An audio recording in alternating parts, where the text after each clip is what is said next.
When we were on tour together for all those years, one of my favorite parts of the show was when you would do impersonations.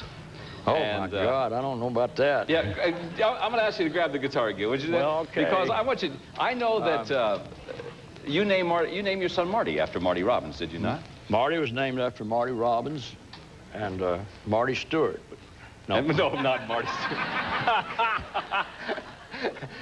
We sing a little bit. You used to do Marty. Do a little imitation of Marty. Let's see. Let me think. I told Mary about us. I told her about a great sin. Yeah. Mary cried and forgave me, and Mary took me back again. Johnny Cash. Can you used to imitate Johnny Cash? Well, I'll tell you what, I'll tell you a story. My wife called me, and I was up in Minnesota, and her voice was shaking. And she said, Johnny Cash just called me. And I said, well, what'd he say? He said, he's gonna call you right now. I said, okay. I just hung up, the phone rang. I said, hello, this is Johnny Cash.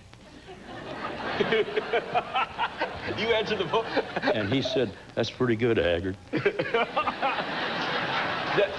You know, I never heard you imitate George Jones. I never heard you try to sing like George.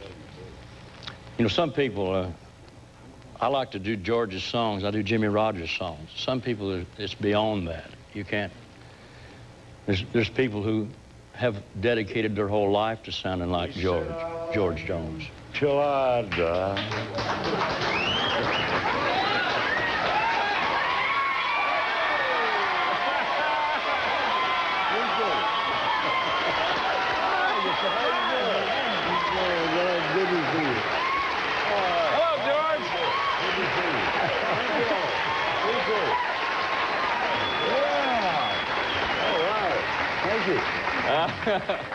How you doing, Merle? My favorite singer of all time. Hank Williams, of course, is in there too. Hank Sr. But this old boy has sung some great country songs. Well, we are too one of these days. Well, we're going to be dead for long, ain't we? Hey, you're singing better than I've ever heard you. Well, you know, how'd you do that? How'd you? Well, that's because I haven't got everything opened up yet, you know. That's first try, you know. Oh, man, it sounded awful good. You guys did an album together. You had what, several hits off this album. And yeah, boy, it was a good album for him. I laughed so hard at No Show Jones because you had such a good time with that song. I mean, how many cuts did it take to do it the way you did it? Well, he's a perfectionist, you know, and of course we stayed in there a couple of days and a half, and usually I'll do 3 hours, you know. No, we did. I guess not that long, George. I don't think we spent more than 2 weeks in the whole thing. Yeah, we're just finding songs and everything. You already had the songs. Were you having as much fun as it sounded like? George was just about a week off from straightening up. Yeah. He'd only been... Well, you could tell by the picture.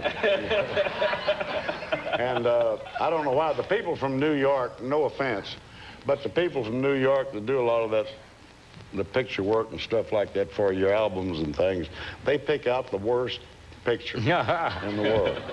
Well, I had one with my dog. It was better than that. Well, I'll tell you what, if you get any album cover at all, nowadays you're doing good. Well,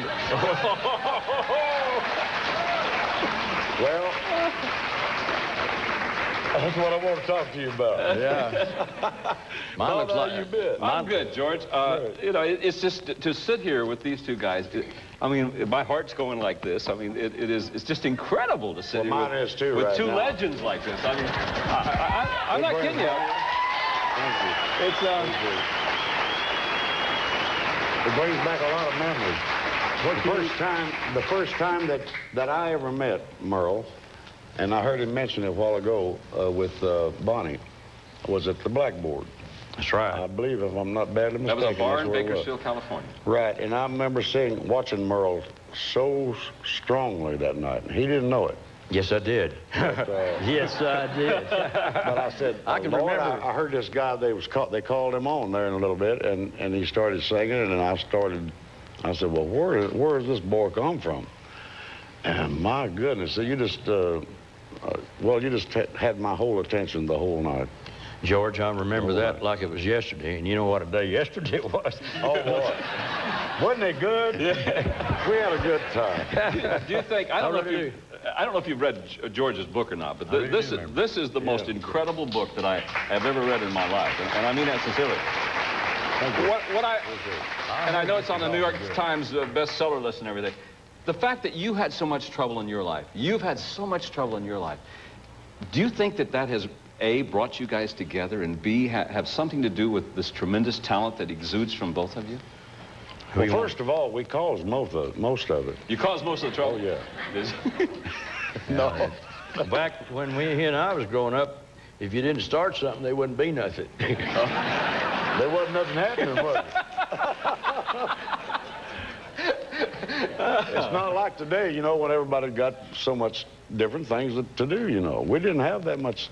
But Mike, I mean, the trouble that the two of you have gotten into separately, an entire society hasn't gotten into that much trouble. I mean, it's incredible.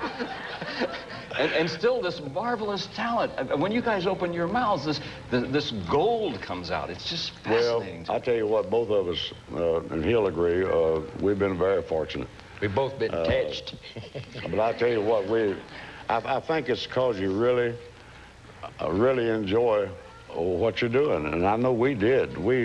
Every night, every town, every city, you just you couldn't wait to get on stage because the people. You loved what you were doing, and the people did too. You talking about George Jones? No, I'm talking about you and me. Speak for yourself, George. And so many different artists. And if I can say this before you knock me out of the limelight here. No, sir. No. My wife, Nancy, you know Nancy. Yes, she bought me one of your new box sets, and she was supposed to have it here with us and went off and left it at the house a while ago. Nancy don't usually do things like that. Yeah, you were this. If you love Merle Haggard, and I know you do, they're all. This is it. Oh, there it is. There it is.